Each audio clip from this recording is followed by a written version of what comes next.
Or Yeah, I can also do that. Yeah, okay, well, I'll remind them to mute. Okay, hello. Yeah, I apologize everybody for the late start, but I had this great idea to use two cameras. Unfortunately, when I tried that the first time, we had terrible sound feedback problems. And then when I switched the cameras over, my second camera just doesn't do sound. So I've had to revert back to talking to you via my phone, which is seems to be the most reliable option. Anyway, hello, and welcome to my shed. My name's Liz Pearson. I am, well, I'll tell you a bit about myself, but I'm based, as was already mentioned, in West Berkshire. I live in a little village just outside Reading. And yeah, I'm a wood turner. So here I am to tell you a little bit about myself and the kinds of things I make. I'm going to give you a little tour around my shed, which is literally a shed, and hopefully make you a little quick something so you can see. I'm not sure how many of you are into woodwork or how many of you do woodwork, but I'm not a teacher. I don't do tuition or anything like that. I'm not a registered professional turner. I do have my own business and I do make things, but I don't yet feel confident enough to show other people how to do it.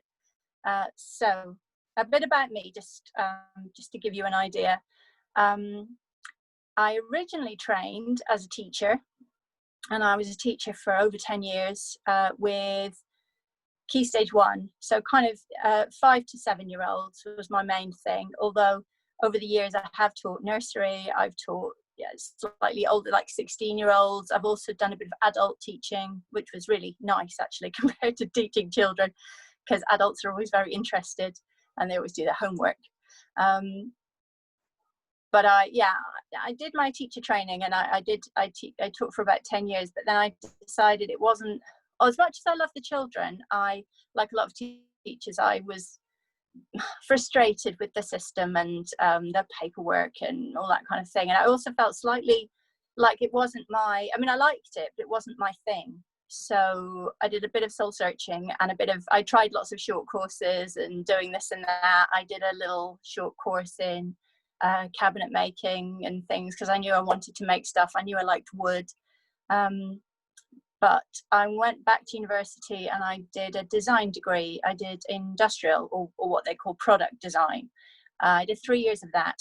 And in my final year, I was introduced to a lathe kind of by accident because I was doing a final big project where I wanted to make a traditional table, and I wanted to make turned legs. So they showed me this lathe in the corner of the workshop and said, well, that's a lathe. I'd never seen anybody go near it or use it. It was all dusty. They sort of gave me a couple of minutes showing me what to do and said, there you go, have at it. And I absolutely fell in love with it as a technique, as a way of shaping wood. It's just so immediate. It's really, after I'd done the cabinet making and doing things like mortise and tenon joints or creating chairs and things, which is slow and painstaking, to get the wood spinning really fast on a lathe, and you can literally cut into it, merrily cut away, and watch the shape change in seconds, is just really satisfying. It's a bit like pottery in that respect. The wood becomes very malleable, and as you are shaping it, you can see it, as you're doing the shape, it's forming in real time with you. So that's what I loved about it. I didn't get my own lathe or my own workshop for quite a few years after college, but I did eventually find we moved to this house. We actually had space in the garden for a shed. So one of the first things I did was convert the shed into a workshop. And I did that by raising the roof height slightly, putting in some decent lighting. You can see behind me, I've got strip lighting.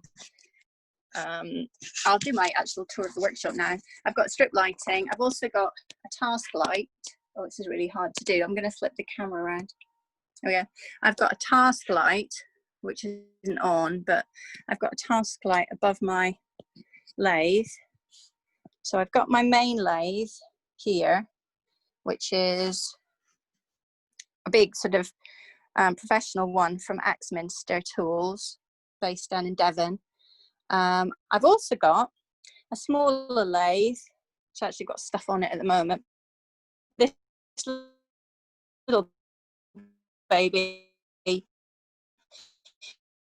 is for, you know, I'm like all people who have a shed. My bandsaw, which is I bought secondhand. A lot of my stuff is bought secondhand from other members of my wood turning club. I've got a grinder here, keeping tools sharp. I keep all my tools, most of my tools, kind of here on a magnetic rack behind the lathe, so they're easy to get at.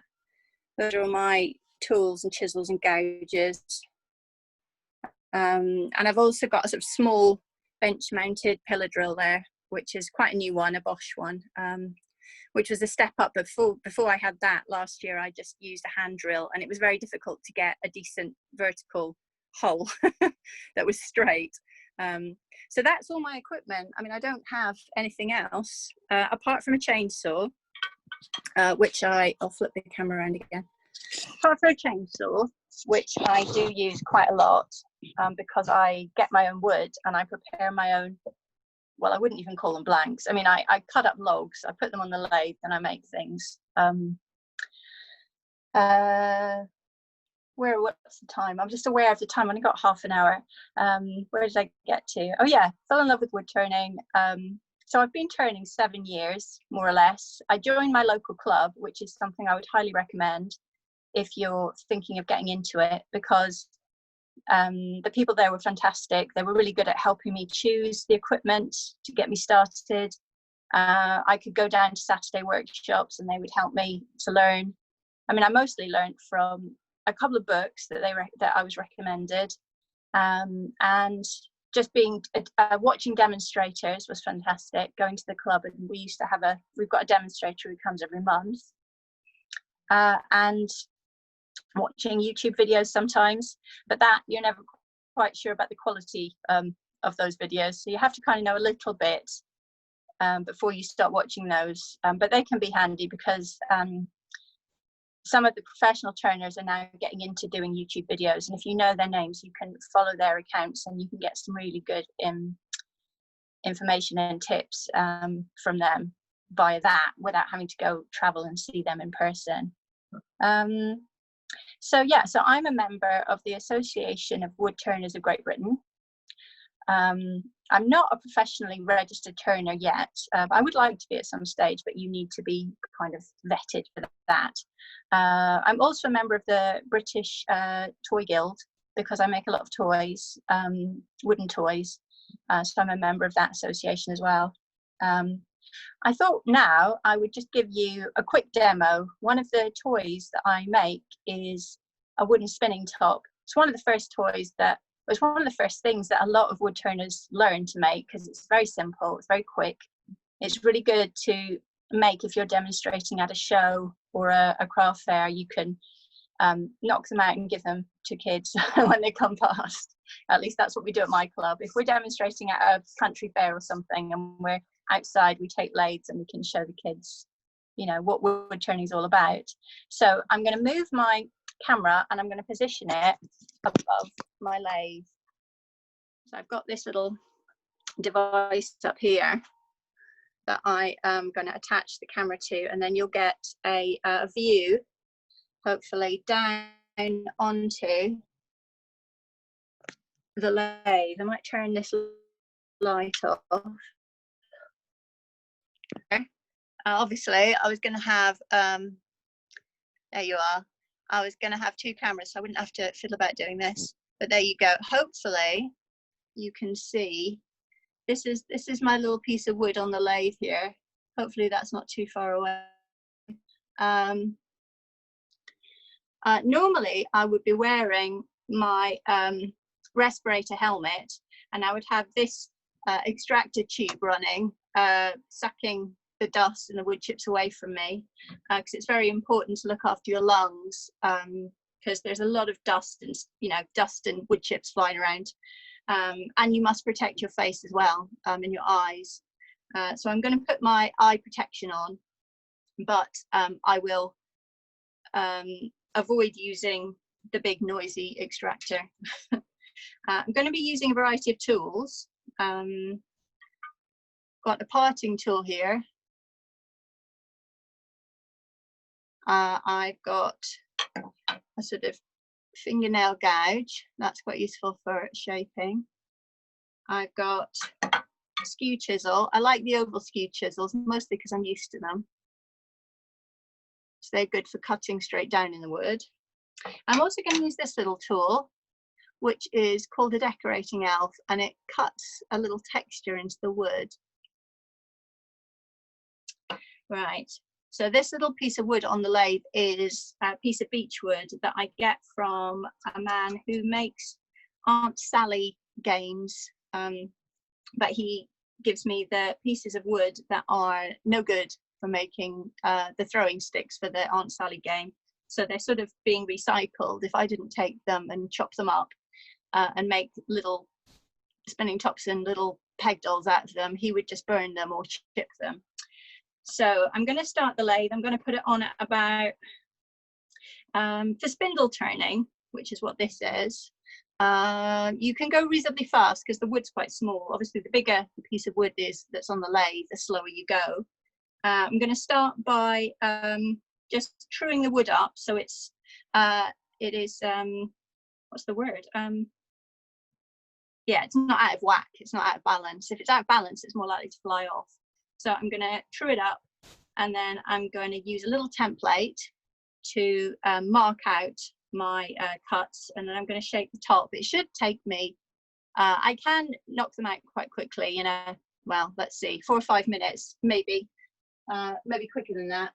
I'm just going to find my little marker device. There we go. I've got a little template here that's just a piece of wood with some little notches, and then I line the pencil up with the notches, and I always get the same distance. So there we go. Turn the machine on. It's not too noisy, but it might interfere with my talking. So I'm not going to talk so much while I do this. So I'm going to true the wood up.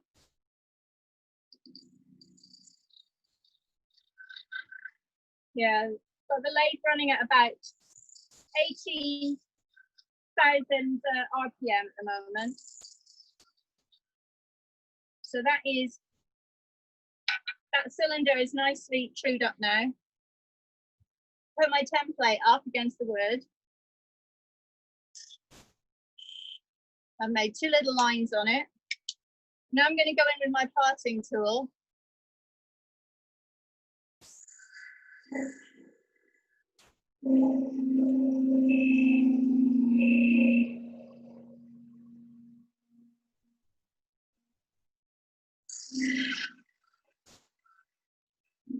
I'm going to speed up a little bit. So I've got an electronically controlled lathe, so I can just turn this little knob down here. You can hear it speeding up.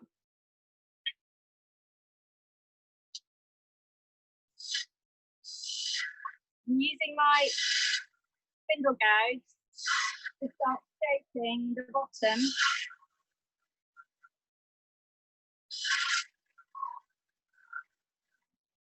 The bottom of the top. I need to lower my tool rest slightly because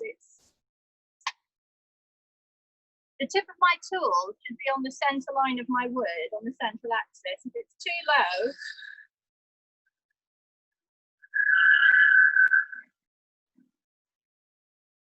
low, you don't get a decent cut. If it's too high, you don't get a decent cut either.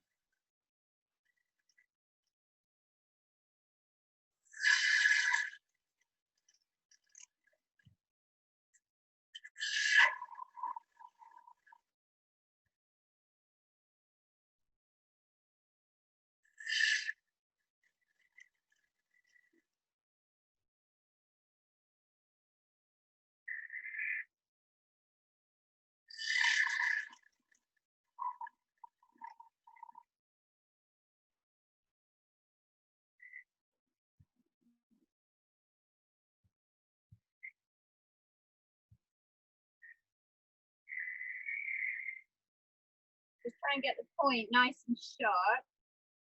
Okay. Got a little patch there.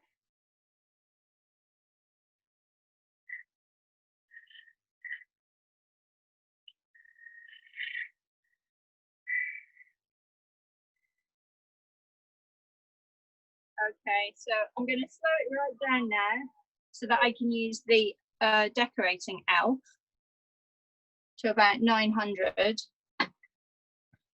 I'm going to use this thing. I'm just going to let it run along the wood, and as it presses in, it'll make a little pattern on the wood. What I like to do is highlight that with a bit of colour.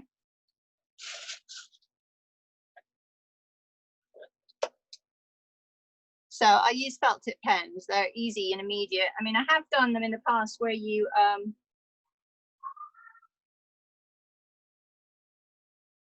we're going really slow. Right, speed up again. Have made them in the past where I've used paint, but then it takes longer for it all to dry.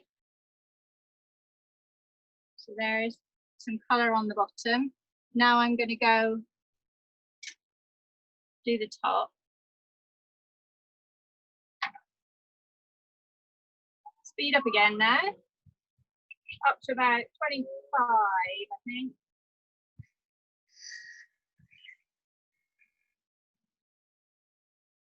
This is very sharp. I'm just going to pop over and sharpen it.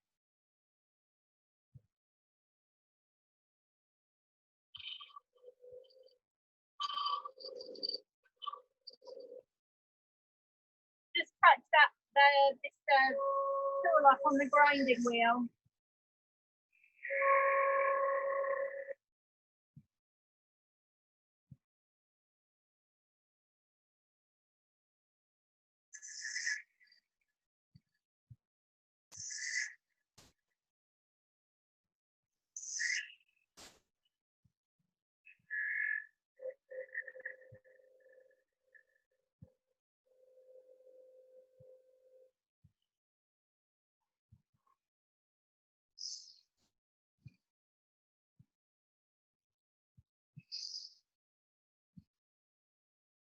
So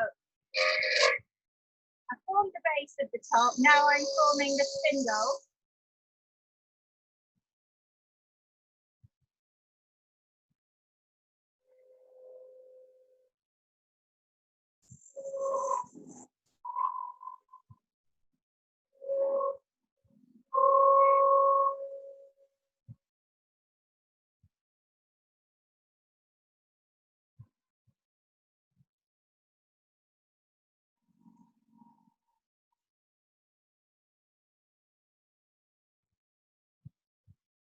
I like to slightly finesse the shape of the spindle, which is the part you're going to hold.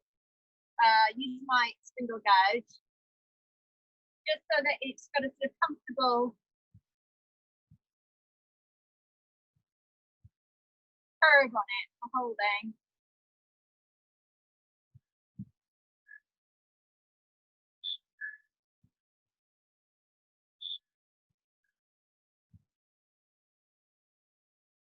Okay, I will just use a little bit of sandpaper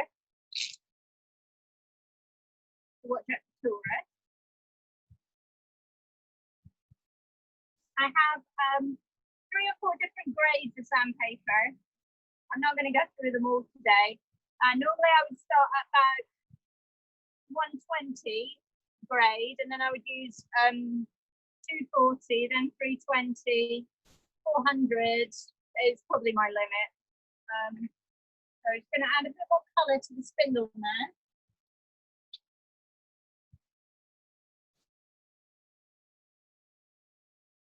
And then I can take it off the lathe.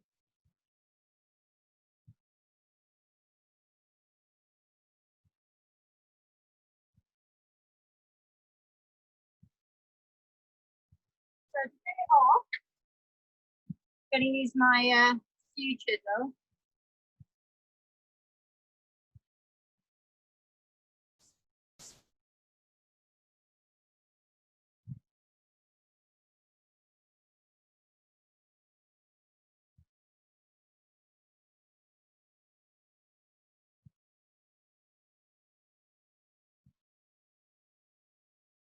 Okay, if I stop the lathe, it should come off as I'm holding it.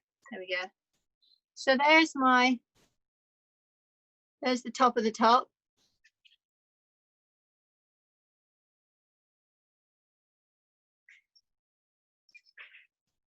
There you go. Right, I'll move the camera back now so I can, slightly easier for me.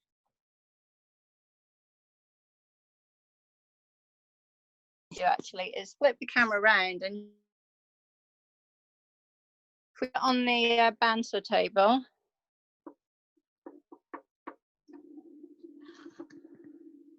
There it goes.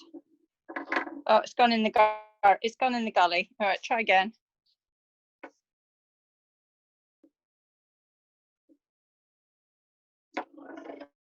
Wait, now it's going to fly off. All right. There we go. There it is. Spinning top. Okay, it's 3 o'clock. I'll just show you the underneath close up. There's the texture that I put on underneath the orange color. You can see that. It's difficult to zoom in with this. I don't know whether it's going blurred or not, but there we go. I've got a little basket over here of that I make. I'll just show you. Because I don't just do, well, I'll show you some toys. I do skip. I'm seeing it here. This is what I didn't want to be doing. I didn't want to be walking around the camera. The lighting at this end of the room is better. Here we go. So I do hand painted Skittles. These are also made out of the beechwood. We've got baby rattles that I also personalize. I've got a wood burning pen that's down here. So that is a pen, and the nib is a piece of wire. And when you switch it on, plug it in and switch it on, it gets hot and you can burn into the wood. Right on the end of there, you can burn in anything really, whatever you can write. I'm not very artistic. I tend to just stick to inscriptions, very simple things. I don't try and do pictures with mine. Other toys that I make little wooden cars. These are fun. What else have we got in here? Oh yeah, I said about the little peg dolls. So I do little different shaped little peg people that are either painted or plain, and obviously inscribe children's names on the bottom if they want, if they're so wanted. These two are actually cake toppers for the top of a wedding cake. I do a whipping top because a lady at a market asked me if I would do one for her, and then I just started making them for other people. So that's just the top, and then the stick has, I mean, I had one as a kid, one of these in Scotland where I grew up. It's called a whip and perry, and this is the perry. And I had one as a kid that had a leather sort of string on it, but this is made out of cork, so it's not, it's vegan friendly. I also do bowls. So there's a natural edge bowl, that's ash. I do sort of, I don't know what you call these bowls, bowls with a lid. When it comes off, you can use it as a plate. I guess it's a picnic bowl. Cups, these are quite new, and this is a different shape bowl. This is oval, so it depends on how you cut the wood, what kind of shape you get at the end. So this one is across the grain, gives you an oval bowl, and then the round bowl, you can see in there that it's sort of more literally shaped like the log, so you can see the end grain. And then I do sort of homewares and things, and jewelry. So as well as the big bowls, I go down really, really small and do things like this little acorn brooch, which is I've burnt the pattern, the texture onto the top of that little acorn, and I also make pendants there's one. And earrings, they're pretty so tiny you can't see. I make little tiny acorn earrings. So that's why I've got the smaller lathe. It's easier to hold it on a smaller chuck.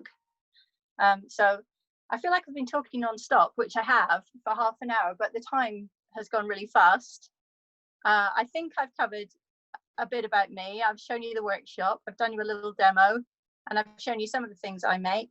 Now it's time to put the ball back in your court. And if you've got any questions about anything, you can throw them at me now.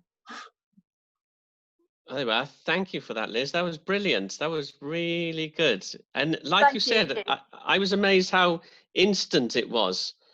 It's amazing. Yeah. After like the pain of woodworking, you know, when I was at school, or when you're trying to do any kind of joinery or cut a joint, it takes so long and it's so slow. But no, very instant. Completely. It's just like pottery. It's really the wood becomes like malleable. It's amazing. Yeah. Could you see that okay? Could you see that okay? Because I wasn't aware whether I could zoom in or not. Yeah, no, that worked really well, and it wasn't too noisy. We could hear you as well, or certainly I could, and I'm sure it was the same for everyone else. Yeah, well, I didn't put we got some thumbs up. Didn't put the extractor on because that is very noisy. I mean, actually, the machine is actually quite quiet. Something I made earlier. I don't know if you can see. Oh yes, lovely. Yes, I've got there's some people in my club who specialise in pens. Are you just a pen person? Because the people who do pens seem to really love pens. Mainly pens, but I have made some bowls and a silhouette of a pregnant lady where you can put a picture in. I've had help with that. And I've part made a chair. Right, my husband's bringing in my bowl, a smalted bowl.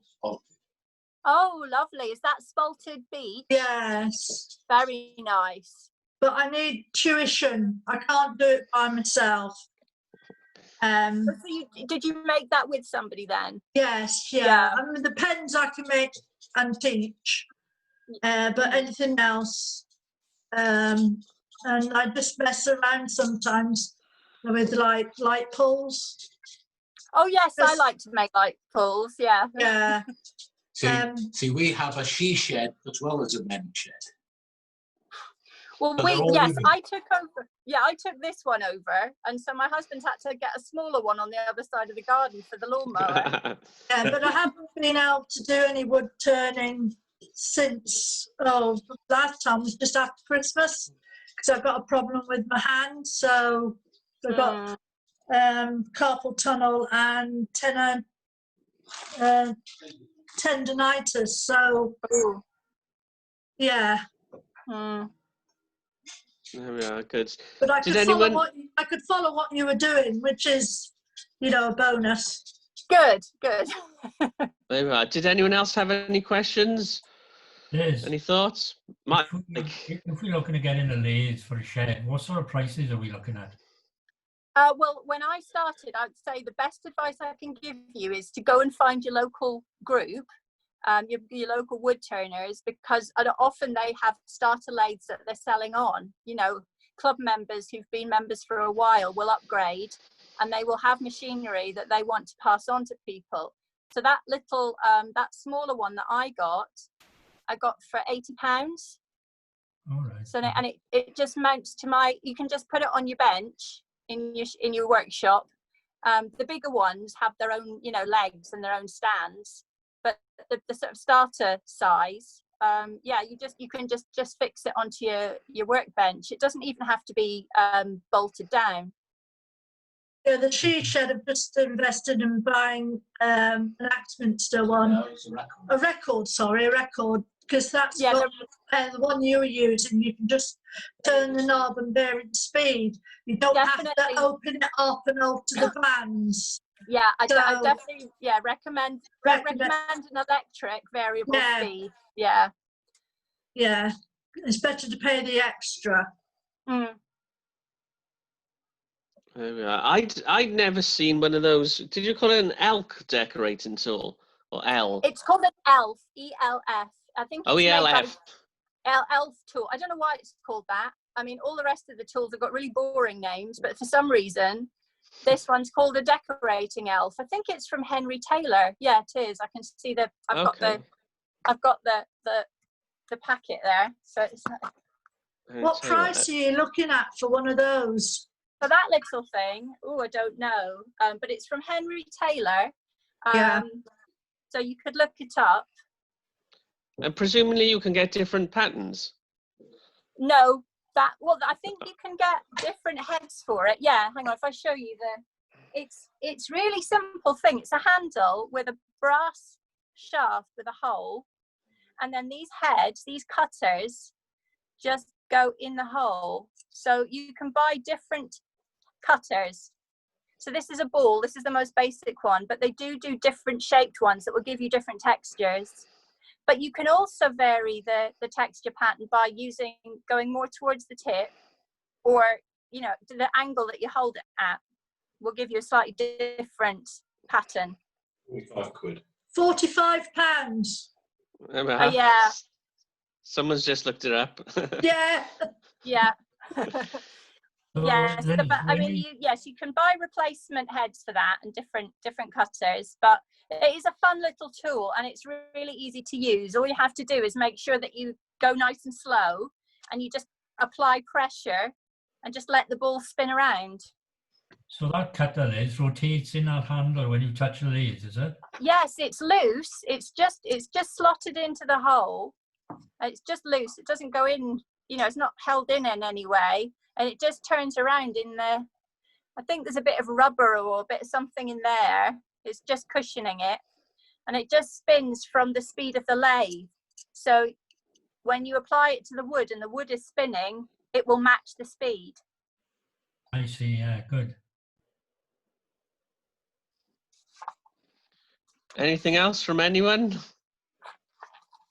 I've got another question otherwise. Yeah. So you were showing us cups and bowls.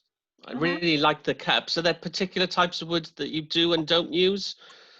No, the bowls and cups are a new thing for me. When I first started, I don't like to do the conventional. And I mean, everybody wants to make a bowl when they start turning. That's the thing. And I thought, you know what? I'm not going to do that because everybody does that. So I wanted to make different things. So the first things I made were the jewelry, just because I wanted to try and see if I could do it. And then I made toys because my sons, you know, wanted things. But I've gone back to, you still see me. My phone just said low power, but it's okay. You're back. Yeah, I've come to these because finally I just wanted to do it. So no, I mean there's a really good book about wooden bowls and woodware called, I think it's really unexcitingly called Wooden Bowls or something, but it's by a really amazing woodturner called Robin Wood, who is the last pole lathe turner in the country, and he makes exclusively wooden bowls, and he has thoroughly researched the history of wooden tableware across since back to the Bronze Age. He was allowed to look at all the wooden bowls and cups that they found when they brought up the Mary Rose, and he makes reproductions of some of that woodware, which is really lovely. But he says, so I'm going on his authority, that, I mean, traditionally, they would use, in this country, they would use whatever wood they had available. It seems to be traditionally, they would use sycamore for dairy, for in dairies, for butter making, and I think it's to do with the grain size, you know, for butter pats, butter churning, big, you know, cream bowls and things, they would use sycamore. But this is ash, and that's used traditionally. Depends which part of the country you're in. They've used elm, they've used oak, they've used, you know, anything you can think of, they've used it really, provided it's not too coarse a grain, because obviously the bigger the grain, the more likely it is to get a bit waterlogged. Mm-hmm. And does anything go inside the cup? You know, yeah, or is it I mean, just the the natural bowls, wood? The bowls and the everything, all the tableware is, I followed Robin's example, and what he does is he dips them into hot oil. He's got like a, what do you call them, a deep fat fryer machine. Okay. So he heats the oil up to 190 and he dips each piece in, and because the oil is hot, it really gets into the grain. Really, it's amazing actually, because I use one of these ones for my breakfast in the morning, and when you wash it up you can see the water droplets running off because the oil has sort of waterproofed the wood. So once they've been impregnated with this hot oil process, they stay pretty waterproof for quite a long time. The oil that I use is an oil that they grow and produce locally, which is a kind of hemp seed oil. They grow on the other side of the river from the River Thames. And it seems to work. It works really well. So yeah, I stole that process from him, but it does work really well. So I sell the bottles of oil for people if they want to. After you've washed them up for 5 or 6 months, if you're using them a lot, the oil starts to wear away. So you can just wipe more oil on, and you can use any oil. I mean, you could use sunflower oil, olive oil, mineral oil. I use the hemp oil because it's sustainable and it's not an allergy problem. I didn't want to use any kind of nut oils in case people had nut allergies. So I didn't want to use walnut oil or anything like that. That is good. Yeah. There we are. Anyone else? Can I ask one more? Go Tell for us it. Tell us a bit about the chainsaw and preparing your own wood. I mean, where and then does it have to dry out for a time? That's been quite hard. I mean, there are courses you can take to learn, obviously, like chainsaw safety, chainsaw operation. I was due to go on one of those courses, and then lockdown happened, so I haven't been on that course yet. But I try and get all my wood. If I'm not working with the recycled wood that I get from Brian, who makes the Aunt Sally games, I go and get logs. I've got one down here. This is a piece of ash branch wood that I got from the local estate. It's called Englefield Estate. And they have a lot of forestry that they manage, and they commercially farm the timber, although it's hardwoods. So they've got ash, oak, beech, maple, quite a few different species. And when they're taking a tree down, when they're clearing or they're managing the forest, they never bother to use the crown of the tree. They will cut the trunk and then mill the trunk to plank it, but the top, all the branches, they don't bother with. They'll wood chip it or they'll burn it. So I go and get all of those, and that's what I use. Excellent. So they're quite happy to let me pay for that and then let me chop it up with my chainsaw and take it away, because they don't want to be bothering with the smaller branch pieces. Yeah. So I've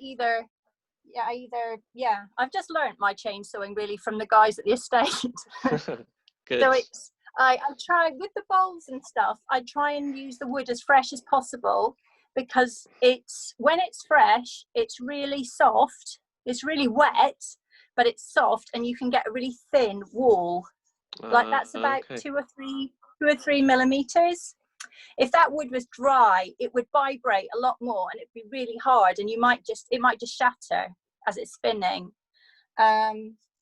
So I like that wood to be fresh. If I want to kind of keep it, what I'll do is I'll turn whatever I'm trying to make slightly oversized and let it dry in a kind of rough state for a few months, and then I'll put it back on the lathe and finish it, once it's dried out a bit.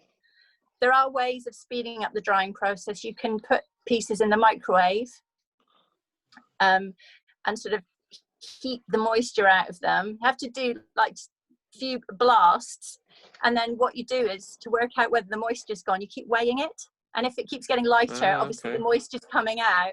And when it's not getting any lighter, you're kind of at your limit of reducing the moisture. That's a I mean, good tip. yeah.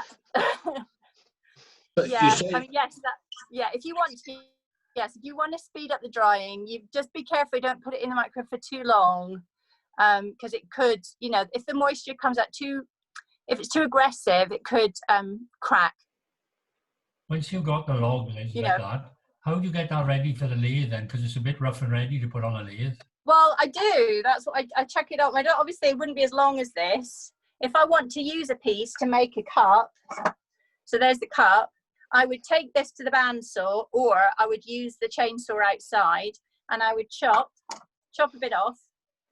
Then I find the center, and then I just mount it on the lathe. If it's a big piece of wood, then you need a bit more preparation. Have I got a bigger? So I've got a rough bit.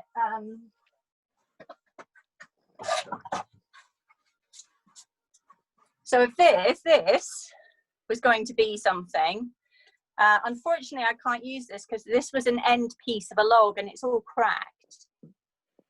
But what I could do with that is I could just then find the center and I just put it on the lathe like that. You just have to go gently, you just keep the speed down, and you just work it to get the bark off. That's why you need your face protection, and that's why I usually work with long sleeves. If I'm doing logs like this, I'll have long sleeves, and I have a big I'll show you my helmet actually. This is my helmet thing. yeah. So it's got a battery pack in the back, and it's got 2 filters either side of the helmet. And when I put it on, it keeps all the air inside the helmet dust free. Quite noisy in here, but that keeps the dust out of my eyes and out of my mouth, and I don't want to breathe it in. But it also, this is if bits fly up, this is quite tough acrylic, and it stops anything hitting my face. So that's worth having on if I'm working on a bit with big bits of log and bark that might be flying off into my face. Excellent. Have you got one of those, Don't want to Malcolm? deal with them. Not with the filters. I've got a question. You say you like to use fresh wood for your bowls. Yeah. How do you stop it cracking as it's Well, drying out? Yeah, well, the best thing to do is to try and leave the lengths as long as possible. If you're cutting it, don't cut it up. I mean, this branch was a lot longer when I got it. I've brought it in the shed now because I've started to chop bits off the end. But I try and leave it as long as I can. I mean, I've got an estate car, and I'll try and leave the bits as long as the boot, and I'll put them in the full length of the boot. Because you'll always get a bit of drying on the ends. So this has started to dry out in the shed, and it's cracking now. Yeah. And I can't use that bit. If you're not going to use it straight away, and you're not really lazy like me, you can use some PVA glue or a bit of old gloss paint and paint the ends, and that makes a good seal. And that will slow the drying process. It won't stop it, but it'll slow it down. So Yeah. that's what you want to do if you're not using it straight away. I mean, if you get properly prepared blanks, what they'll have done is they'll have sealed it with wax. So if you buy a blank, it'll probably come with wax on, because that's what they've done to stop the cracking and the drying out too quick. What I do with my pieces that are still wet to stop them cracking once I've made them is I'll put them inside a plastic bag, or I'll put them inside a paper bag, and I'll dry them slowly so that they don't crack. So if you just leave them out like that, or if I take them straight in the house, they will crack, because the change in moisture levels is too much. I've done that before. I've got all excited about something I've made, and I've brought it in the house to show it off, and it's cracked. You know, the next morning you look at it and it's got a big crack down it. So I've learned now from hard experience that when it's first made, I'll stick it in a plastic bag, and then after a few days I might move it into a paper bag so it can let the moisture out a bit more, and then I'll leave it for a week or so in the shed, just on the shelf, and then I will, you know, eventually take it in the house. I do have a moisture meter, and I can now check. I mean, when I didn't, that's what I had to do when I didn't know what the moisture levels were, but I have bought myself a moisture meter. It's got 2 little metal prongs that you can stick into the wood, and it'll tell you the moisture content, the percentage of moisture. So I wait now until it's at about 12%. If it's anything, if it's anything higher than, sorry, my phone's going flat. If it's anything higher than 12%, it shouldn't probably come in the house, because the central heating will do for it. Yeah, lovely, thanks. Good. There we are. If there's no more questions, I think Fred is going to run a poll, and I think it's 1 or 2 questions which will pop up on the screen. And I think you click probably a yes or a no, or choose one of the answers. If you wouldn't mind doing that for us, it'll take 30 seconds to a minute. There we are. Have you enjoyed today's session? And hopefully you can all click on one of those, and then click submit. There we are. I'm doing it as well. Is that it, Fred? Just the one? Yeah, that looks like it. There we are. We're sounding hesitant because neither Fred or I are usually running these sessions. But no, thank you. Thank you, Liz. Liz, can I just ask you to stay a little longer before after everyone else leaves? But everyone else, thank you very much. And hopefully we'll see you again I think we've got another one in about a fortnight's time. Brilliant. Thank you, Liz. You're very welcome. And thank you, everyone. Thank you, everybody. Thank you for joining me. Thanks, Liz. Thank you.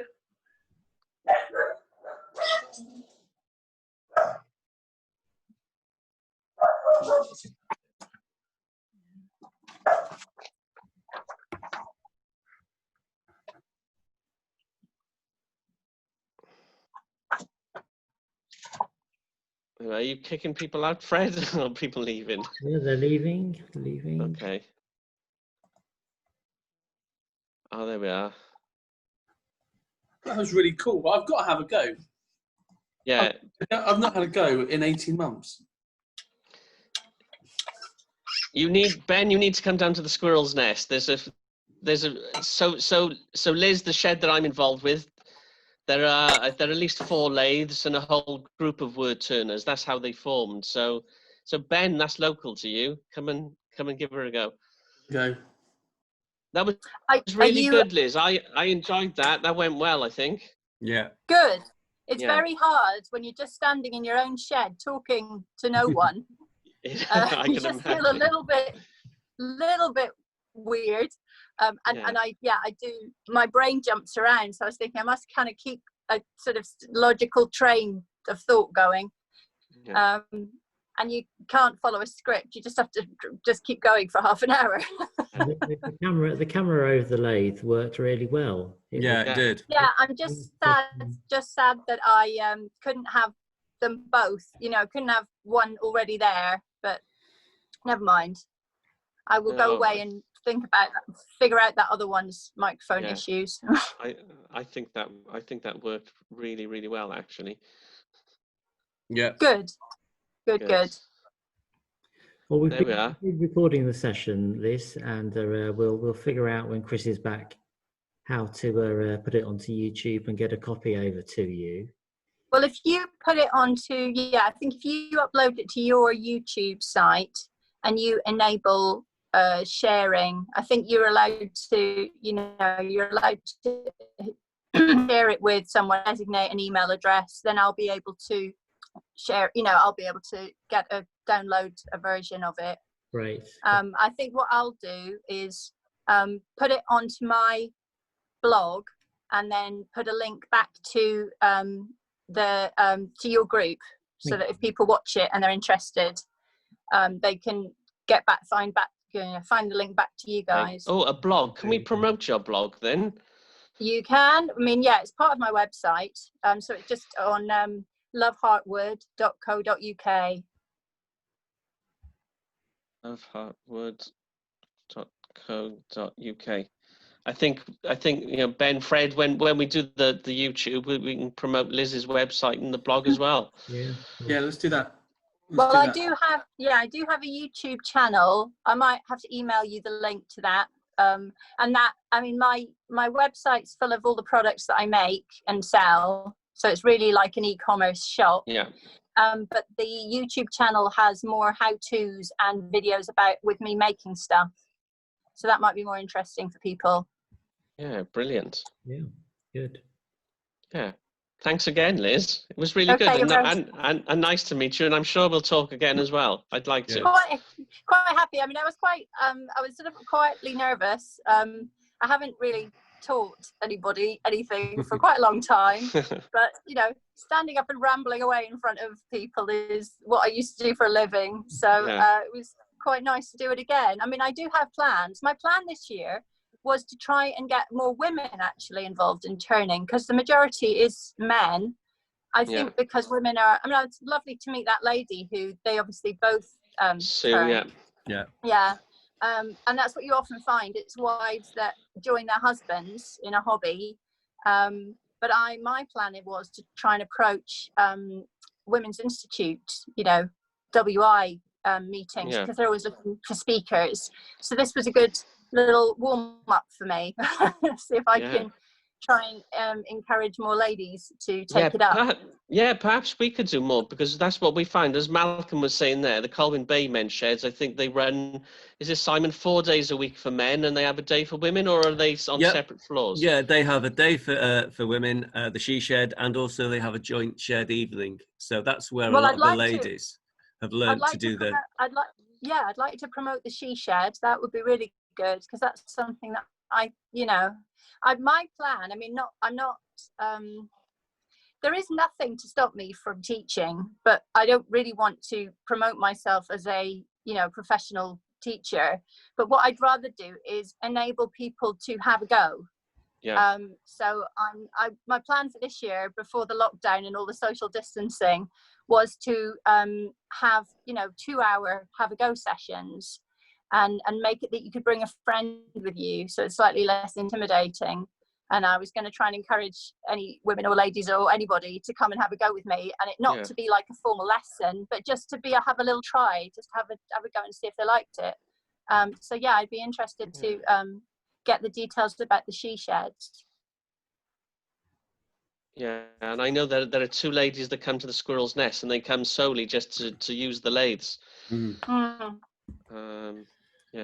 Well, it's not brute force, and it's very versatile. You can turn so many different things, different scales, different sizes. Yeah, I think people are just put off by, often they don't have access to the shed, because that is the male domain in the house. They often have a craft room inside the house, but that is not suitable for lathes, and it's messy.